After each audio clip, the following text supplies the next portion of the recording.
Assalamu alaikum to all of you. Welcome to the lecture number 5 on operations research. Okay जी, welcome to lecture number I think 5. Last lecture में हम लोगों ने जो चीज़ें discuss की थी वहीं से हम लोग दोबारा से स्टार्ट कर रहे हैं. हम लोग 5th लेक्चर की तरफ बढ़ रहे हैं और लास्ट लेक्चर में थोड़ा सा दोबारा से रिव्यू कर देता हूँ कि हम लोगों ने क्या कर रहे थे. बेसिकली हमारे पास एक जनरल फार्म है और स्टैंडर्ड फार्म, दोनों फार्म्स को देख रहे हैं. एक साइड पे जनरल फार्म है, एक साइड पे स्टैंडर्ड फार्म है. तो चीज़ों को जनरल फार्म से स्टैंडर्ड फार्म की तरफ मूव कर रहे हैं. और ये जो लेफ्ट हैंड साइड है ये आपके पास जनरल फार्म है, इसको स्टैंडर्ड फार्म में चेंज करना है. स्टैंडर्ड फार्म में आपके पास जो ऑब्जेक्टिव फंक्शन होता है वो हमेशा मैक्सिमाइजेशन टाइप का होता है. तो यहाँ पे ये मिनिमाइजेशन का था, इसलिए मैंने यहाँ पे इसको माइनस मल्टीप्लाई किया. और ये वाला देखें, सारा माइनस मल्टीप्लाई होने के बाद ये माइनस था, ये प्लस हो गया, जो प्लस में था वो माइनस हो गया. फराज ने क्वेश्चन पूछा था कि सर अगर माइनस जी है तो उसका क्या होगा, क्या ये भी हम अकाउंट में लेके आएंगे. तो फराज, मैंने जैसे आपको आंसर किया है कि ये जो माइनस जी है ये जस्ट एक सैम्बल है, इसका कोई रोल नहीं होता हमारी प्रोग्रामिंग में. ये एक वेरिएबल है, इसको हम बाद में निकाल देंगे, ये जस्ट एक नोटेशन है. तो इस माइनस जी को शो करने के लिए हमने यहाँ पे, अगर आप थोड़ा सा गौर करें तो हमने एक नया वेरिएबल यहाँ पे डिफाइन कर दिया है. ये जी बार अगर आप फ्राज देख रहे हैं तो इस तरह से हो जाएगा और ये सैम्बल ऑटोमेटिकली खत्म हो जाएगी. हमारा जो सरोकार है, जो काम है, जो गर्ज है वो इस साइड से है. इसके सैम्बल्स चेंज हो गए. अगर आप गौर से देखें तो यहाँ पे माइनस है, यहाँ पे प्लस हो गया है राइट साइड पे, यहाँ पे माइनस है तो राइट साइड पे फिर आपको प्लस नजर आ रहा होगा. तो ये आपके क्वेश्चन का आंसर मैंने वहां पे कर दिया था. फर्स्ट कंस्ट्रेंट लेस देन था तो यहाँ पे इक्वल में हो गया. यहाँ पे सिर्फ हमने एक ही बार x3 ऐड किया है और जो हमदे ताहा है वो वहाँ पे s1 और s2 ऐड करती है. परेशान मत होइएगा, सेम ही है, कोई बात नहीं है. वो भी वेरिएबल है, ये भी वेरिएबल है. बेसिकली ये हमारे डिसीजन वेरिएबल्स हैं, x1 x2. जिन डिसीजन वेरिएबल्स की बात हम करते हैं वो ये है. अब थोड़े से कंफ्यूजन जरूर होंगे, ये कहाँ से प्रॉब्लम शुरू हुआ है, कहाँ खत्म हुआ है, लेकिन थ्योरी के बाद हम कुछ प्रॉब्लम्स करेंगे, फिजिकल लाइफ में से प्रॉब्लम बनाएंगे हम लोग. तो ये वहाँ पे आपको जो है वो समझ में आ जाएगा, कोई मसला नहीं है, परेशान ना हो.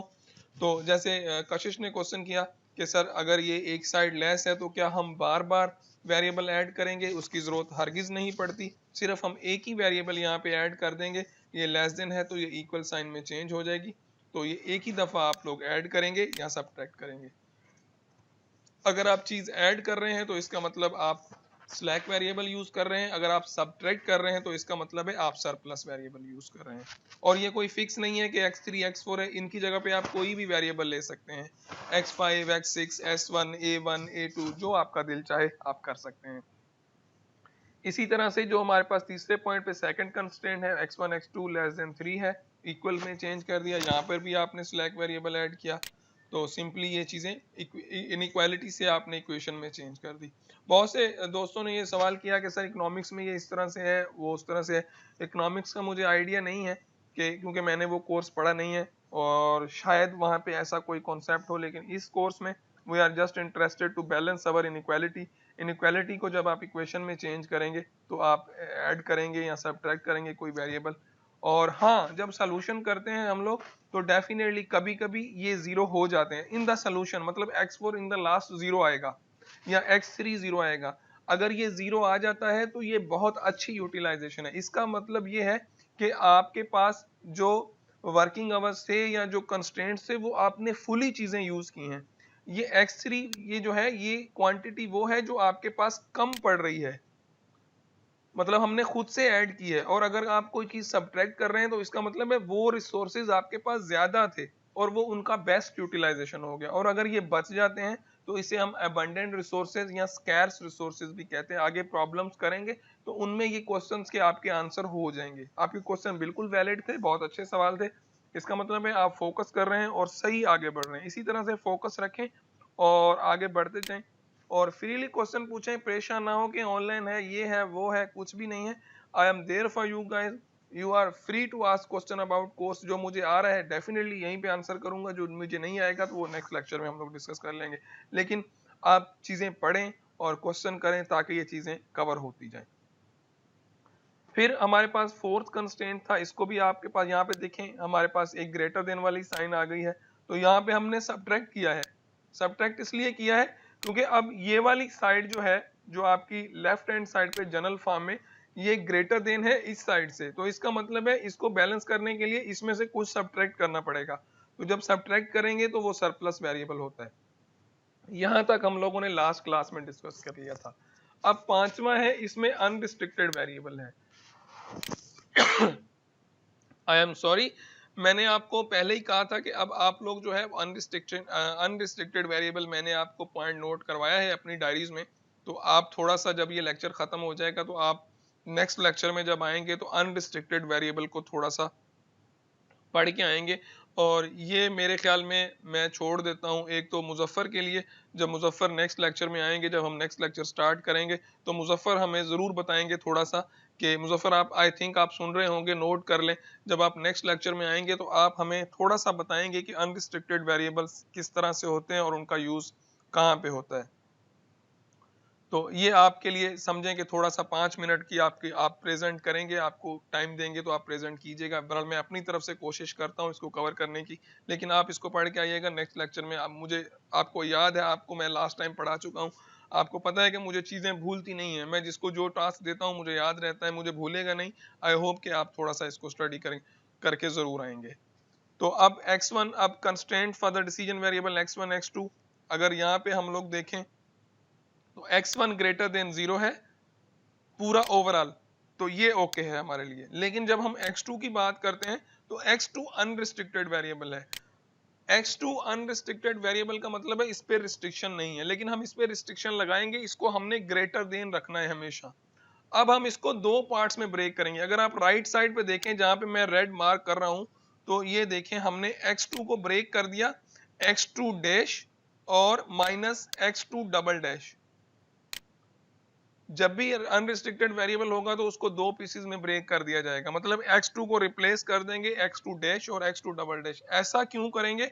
बेसिकली मैं आपको पहले ही बता चुका हूं कि जब अनरिस्ट्रिक्टेड वेरिएबल होते हैं वो कौन सी कंडीशंस में आते हैं। वो इन कंडीशंस में आते हैं जब आपके पास इस तरह की सिनारियो बने, hire and fire. For example अगर कोई कंपनी है वो 10 बंदे फारिग कर रहा है, यानी कि उनको नौकरी से निकाल रहा है, और 5 बंदे नए रख रहा है, तो ये दोनों ही वेरिएबल ग्रेटर देन 0 होंगे, कभी भी लेस देन 0 नहीं होंगे। अगर इस एग्जांपल को थोड़ा सा गौर करो, हायर एंड फायर, एक जगह पे बंदे हायर हो रहे हैं, दूसरी जगह पे फायर हो रहे हैं, तो ये दोनों पर्सनली दोनों ग्रेटर देन 0 होंगे, जैसे नीचे आपके पास लिखे हुए हैं।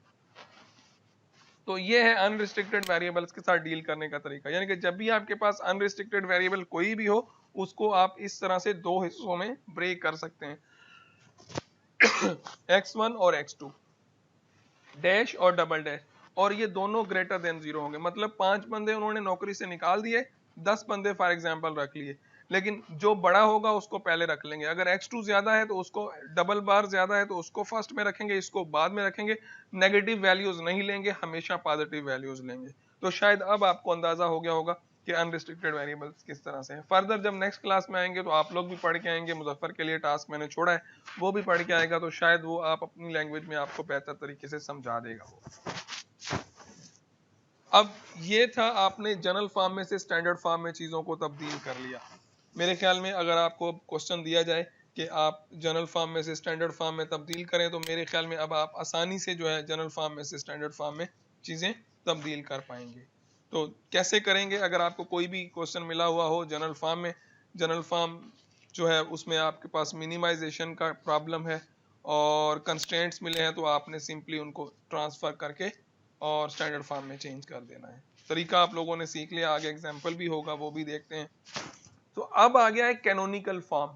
कैनोनिकल फॉर्म बेसिकली आपके वो फॉर्म्स हैं जब आप, जैसे हम लोग मैट्रिक्स अलजिब्रा में, अगर आपको याद हो तो मैट्रिक्स अलजिब्रा में जो हम रिड्यूस एक्लान फॉर्म जो आप बनाते हैं, अगर आपको याद हो, आपने पढ़ा है, तो बेसिकली जो रिड्यूस एक्लान फॉर्म है वो आपका कैनोनिकल फॉर्म है यहाँ पे, यानी कि जो सॉल्यूशन है किसी प्रॉब्लम का, जो रो रिड्यूस एक्लान फॉर्म, जिसमें अपर ट्रायंगुलर भी 0 होते हैं, लोअर ट्रायंगुलर भी 0 होते हैं, सिर्फ डायगोनल एलिमेंट्स बचते हैं, वो आपका किसी हद तक कैनोनिकल फॉर्म है। या आप जो ये वाला स्टैंडर्ड फॉर्म है, इसकी जो फर्स्ट पिक्चर लिखेंगे इन मैट्रिक्स, अगर आप इसको लिखें तो ये भी आपका कैनोनिकल फॉर्म बन जाता है। ये कैनोनिकल फॉर्म इंपॉर्टेंट है, इसको ध्यान से जरा देखिएगा। लास्ट सेक्शन है, आज सिर्फ कैनोनिकल फॉर्म डिस्कस करेंगे, उसके बाद हम वाइंड अप करेंगे। कैनोनिकल फॉर्म में the objective function and all the equality constraints standard form of LP problems can be expressed in canonical form. कोई भी ऑब्जेक्टिव फंक्शन जो स्टैंडर्ड फॉर्म में होगा, यानी कि सबसे पहले तो कैनोनिकल फॉर्म में चेंज करने के लिए आपने किसी भी प्रॉब्लम को स्टैंडर्ड फॉर्म में तब्दील करना है। जब कोई भी प्रॉब्लम स्टैंडर्ड फॉर्म में होगा, स्टैंडर्ड फॉर्म हम पिछली स्लाइड में डिस्कस कर चुके हैं, जो भी प्रॉब्लम स्टैंडर्ड फॉर्म में होगा, स्टैंडर्ड फॉर्म में का मतलब है कि आपकी जो ऑब्जेक्टिव फंक्शन है वो मैक्सिमाइजेशन टाइप का होगा और आज सारे के सारे कंस्ट्रेंट्स जो हैं वो लेस देन टाइप के होंगे। फॉर एग्जांपल अगर कोई कंस्ट्रेंट ग्रेटर देन टाइप का है तो हम उसको माइनस से मल्टीप्लाई करेंगे तो वो लेस देन टाइप का हो जाएगा, हम कर सकते हैं। ये चीजें आप कैलकुलस में पढ़ के आए हैं कि अगर कोई इनइक्वालिटी ग्रेटर देन है, अगर उस सारी इनइक्वालिटी को माइनस से मल्टीप्लाई करोगे तो वो लेस देन सिंबल में चेंज हो जाएगी। तो this is known as canonical form of LP, यानी कि अगर आप स्टैंडर्ड फॉर्म को can be express in canonical form, वो जो स्टैंडर्ड फॉर्म जो आपका है वो भी किसी हद तक कैनोनिकल फॉर्म होता है, लेकिन हम मजीद आगे इसको लेके जाते हैं रो रिड्यूस एक्लॉन फॉर्म में, तो उसको हम कैनोनिकल फॉर्म कहते हैं। Canonical form of the LP problem is essential for simplex method. आगे हम लीनियर प्रोग्रामिंग सॉल्व करने के लिए एक मेथड पढ़ेंगे जिसका नाम सिंप्लेक्स मेथड है, जो कि बड़ा फेमस सा मेथड और बड़ा मजेदार मेथड है लीनियर प्रोग्रामिंग को सॉल्व करना। कैनोनिकल फॉर्म सिंप्लेक्स मेथड के लिए एसेंशियल है, मतलब अगर आपने सिंप्लेक्स मेथड का यूज करना है, if you are interested to use simplex method then you have to convert your linear programming in canonical form, and canonical form is nothing but you just have to change in standard form, or you have to reduce that in row reduce echelon form. What is canonical form? एक और definition है, canonical form of set of linear equation will be discussed next। अब जो canonical form है वो हम next slide में discuss करने वाले हैं कि canonical form कैसे होगा। So let's have a look। ये एक सिंपल सा एग्जांपल है। फॉर एग्जांपल हमारे पास एक मैट्रिक्स है, ये वाला आपके पास एक मैट्रिक्स है, जैसे कोई सिंपल एक मैट्रिक्स हमें मिला है, जो इक्वेशन नंबर ए नॉट है, ये इनके नाम है, इक्वेशन बी नॉट है, इक्वेशन सी नॉट है। फॉर एग्जांपल हमने इसको कैनोनिकल फॉर्म में चेंज करना है। कैनोनिकल फॉर्म में मैंने आपको पहले ही बता दिया, ये जो आपके सामने लिखा हुआ है ये भी इसका कैनोनिकल फॉर्म है या स्टैंडर्ड फॉर्म है इसका। तो अब हम क्या करेंगे, इसको कैनोनिकल फॉर्म में चेंज करने के लिए इस मैट्रिक्स को रिड्यूस करेंगे किसमें, रो एक्लॉन फॉर्म में, यानी इसको हम लोग मेन डायगोनल एलिमेंट्स इसके नॉन जीरो रखेंगे, अपर एंड लोअर जो है वो सारे के सारे जीरो करेंगे, यानी कि रो ऑपरेशन अप्लाई करेंगे। क्या आपने लीनियर अलजेब्रा पढ़ा होगा, मैट्रिक्स थ्योरी, उसमें आपने लीनियर अलजेब्रा पढ़ा होगा, हम वो वाला प्रोसेस यहाँ पे अप्लाई करके इसको कैनोनिकल फॉर्म में चेंज करेंगे। और कैनोनिकल फॉर्म इंपॉर्टेंट है, याद रख लें, नोट कर लें इस बात को। The system of equation will be transform through elementary operations. Elementary operations आपके वही रो ऑपरेशंस जो हैं, जो बेसिक ऑपरेशंस हम कर सकते हैं, कोई भी दो रो आप ऐड कर सकते हैं, सबट्रैक्ट कर सकते हैं, मल्टीप्लाई कर सकते हैं, डिवाइड कर सकते हैं। तो सबसे पहला जो काम होगा, मैं आपको थोड़ा सा ओवरव्यू दे देता हूँ। सबसे पहले हमने इसको जो है वो 1 करना है, और इसके जो नीचे वाले एलिमेंट्स हैं इनको हमने 0 करना है, यानी कि जो सिंपल रो ऑपरेशन हमारे पास होता है वो। उसके बाद हमने इस एलिमेंट को 1 बनाना है और इसके नीचे वाला ये जो एलिमेंट है इनको 0 करना है। फिर हमने इसको 1 बनाना है, ये वाले एलिमेंट को बाकी 0 करने। तो ये ऑटोमेटिकली हमारा रो रिड्यूस फॉर्म या एलिमेंट्री ऑपरेशंस की मदद से ये ऑपरेशन परफॉर्म करेंगे। अब देखिए एग्जांपल किस तरह से चल रहा है। एलिमेंट्री ऑपरेशन हमारे पास क्या है, The following operations are known as elementary operations. Any equation ER, कोई भी ER यहाँ पे कोई नंबर है, फॉर एग्जाम्पल इक्वेशन नंबर 1 2 3 4, परेशान ना हो, कोई भी इक्वेशन हो, ER कोई भी इक्वेशन है, किसी any equation ER can be replaced by KER। कोई भी इक्वेशन आप ER जो इक्वेशन है उसके साथ आप कोई भी कांस्टेंट मल्टीप्लाई कर सकते हैं, जैसे हम रो ऑपरेशन में पढ़ते हैं, ये बिल्कुल वही है, where K is non zero constant. आप किसी भी रो में कोई कांस्टेंट को मल्टीप्लाई कर सकते हैं। Any equation ER can be replaced by ER plus KES, यानी कि दो इक्वेशंस को आप ऐड कर सकते हैं, where ES is another equation of the system and K is defined above, और K कोई कांस्टेंट है। नोट है यहाँ पे एक सिंपल सा, the transform set of equations through elementary operation is equivalent to the original set of equation। Definitely elementary operations में से जो हमारे पास ओरिजिनल मैट्रिक्स होता है ओरिजिनल मैट्रिक्स जो फर्स्ट मैट्रिक्स होता है उसमें से अगर हम लोग रो ऑपरेशन अप्लाई करके एक नया मैट्रिक्स बनाते हैं तो वो दोनों मैट्रिक्स जो है आपस में इक्विवेलेंस होते हैं। ये थ्योरम होता है हमारे पास लीनियर अलजेब्रा में कि अगर आपने किसी भी मैट्रिक्स में से उसके ऊपर रो ऑपरेशन करके एक नया मैट्रिक्स अल्टरनेटिव फॉर्म आपने बनाया है तो वो दोनों मैट्रिक्स आपस में इक्विवेलेंस है। तो हमारे पास बहुत से इक्विवेलेंस मैट्रिक्स मिल जाते हैं, हर रो ऑपरेशन के बाद आपको एक इक्विवेलेंस मैट्रिक्स मिल जाएगा। तो यहाँ पे वही लिखा है, the transform set of equation through elementary operation is equivalent to the original set of equation. Thus, the solution of the transform set of equation is solution of the original equation.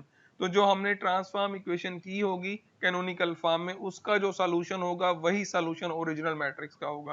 तो ये note जो है ये बड़ा मज़ेदार है। ये आप मेरे ख्याल में आप लोगों ने लीनियर अलजेब्रा में ये चीज़ ज़रूर जो है वो पढ़ा होगा। अगर नहीं पढ़ा तो आज पढ़ लें कि जब भी आप किसी मैट्रिक्स को ट्रांसफॉर्म करते हैं रो ऑपरेशन से, वो वाला मैट्रिक्स और ट्रांसफॉर्म्ड मैट्रिक्स दोनों मैट्रिक्स इक्विवेलेंट होते हैं और ट्रांसफॉर्म्ड मैट्रिक्स का सॉल्यूशन बराबर होता है ओरिजिनल मैट्रिक्स के सॉल्यूशन के बराबर। तो ये आपके पास एलिमेंट्री ऑपरेशंस हैं। तो फॉर एग्जांपल अब हम स्टार्ट कर रहे हैं अपना रो ऑपरेशन। तो सबसे पहले set of equations a not b not c not is transform through the elementary operation as shown in the brackets. हमने क्या किया है देखें, मैं वापस लेके जाता हूं आप लोगों को।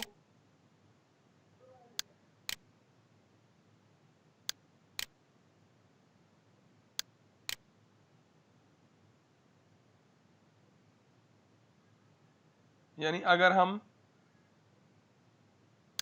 इस स्लाइड पे वापस आए, जो पीछे वाली स्लाइड है, इसमें आप ये वाले ऑपरेशन जो हैं वो कर सकते हैं। अगर मैं देखिए मैंने क्या किया, बैक जा रहा हूं और ये वाली इक्वेशन थी हमारे पास, ये वाली इक्वेशन 3-1। अब मैंने इसको 1 करना है। मैंने आपको पहले ही बताया कि मैंने इस इक्वेशन को 1 करना है।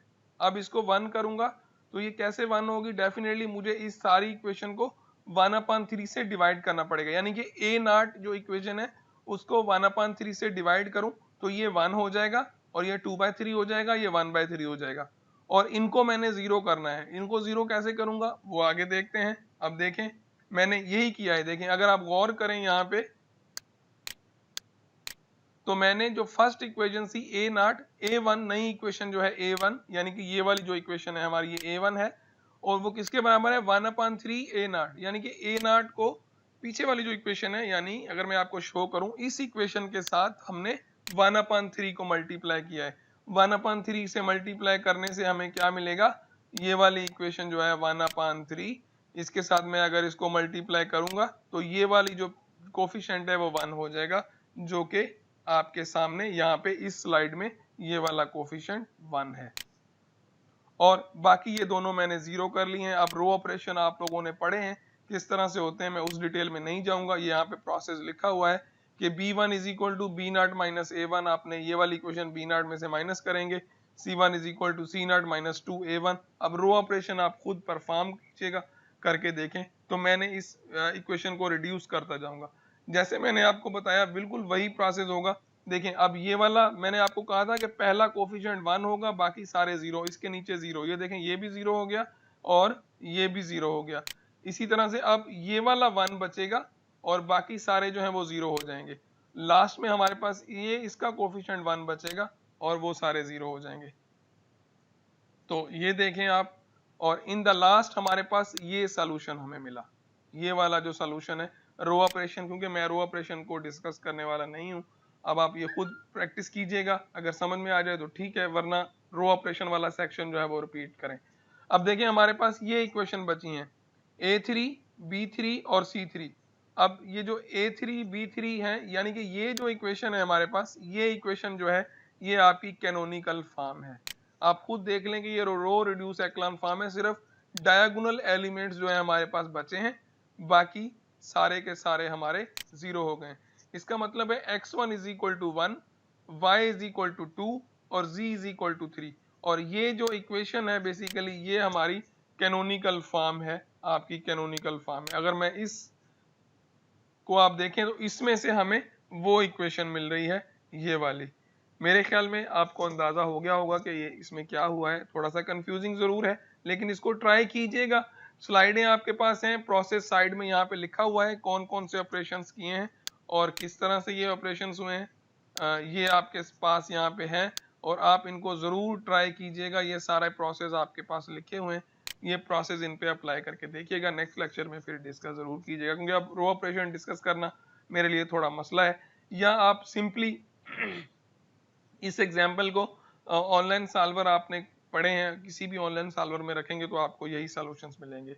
इसमें नोट है, finally z is eliminated from the equation a2 b2 considering c2 as pivotal equations.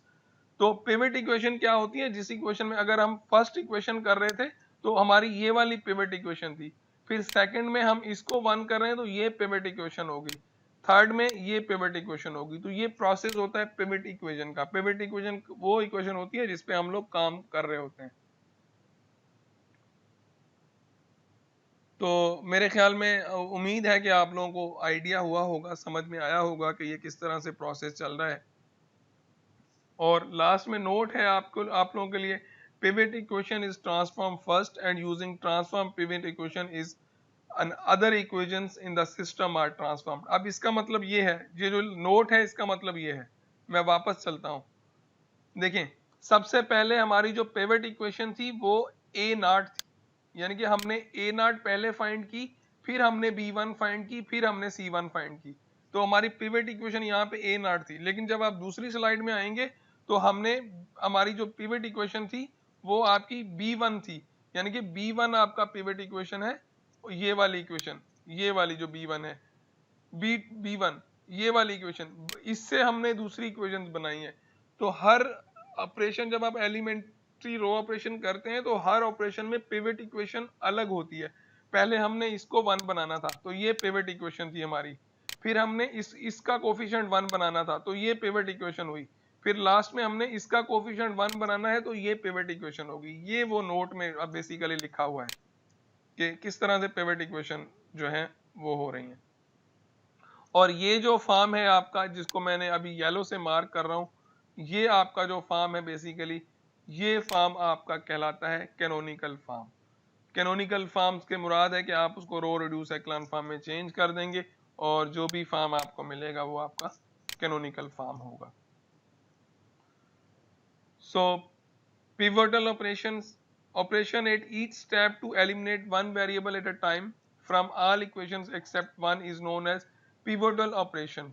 मतलब ये कि जब आप एक एलिमेंट को छोड़ के, फॉर एग्जांपल पहला डायगोनल छोड़ के बाकी सबको जीरो करते हैं, तो इसको हम लोग क्या कहते हैं? पिवटल ऑपरेशन कहलाते हैं। The number of pivotal operations are same as the number of variables in the set of equations.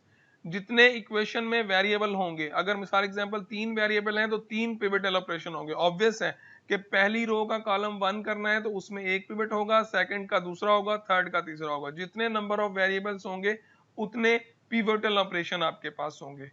3 pivotal operations were carried out to obtain canonical form of the set of equation in the last example। इस example में हमारे पास कितने variables थे? अगर आप देखें तो हमारे पास यहाँ पे 3 वेरिएबल्स थे, एक ये वाला, एक ये वाला और एक ये वाला। 3 वेरिएबल्स थे तो 3 पिवटल इक्वेशन होंगी और डेफिनेटली हमारे पास 3 ही हैं यहाँ पे। सो आज के लिए मेरे ख्याल में इतना काफ़ी है, 11 भी बज गए हैं। इंशाल्लाह अब नेक्स्ट लेक्चर में मुलाकात होगी, तब तक अपना ख्याल रखिएगा। नेक्स्ट लेक्चर में जो चीज़ें आज डिस्कस हुई हैं वो पढ़ के आइएगा और हम इंशाल्लाह फिर से डिस्कस करेंगे। जो चीज़ आपको समझ में नहीं आई तो हम दोबारा से डिस्कस कर लेंगे। अब हम लोग जो मूव करेंगे क्वेश्चन आंसर की तरफ, 5 मिनट के लिए क्वेश्चन आंसर का सेशन करेंगे। सो आज के लिए इतना काफ़ी है। थैंक यू वेरी मच और अपना ख्याल रखिएगा। अल्लाह हाफिज़।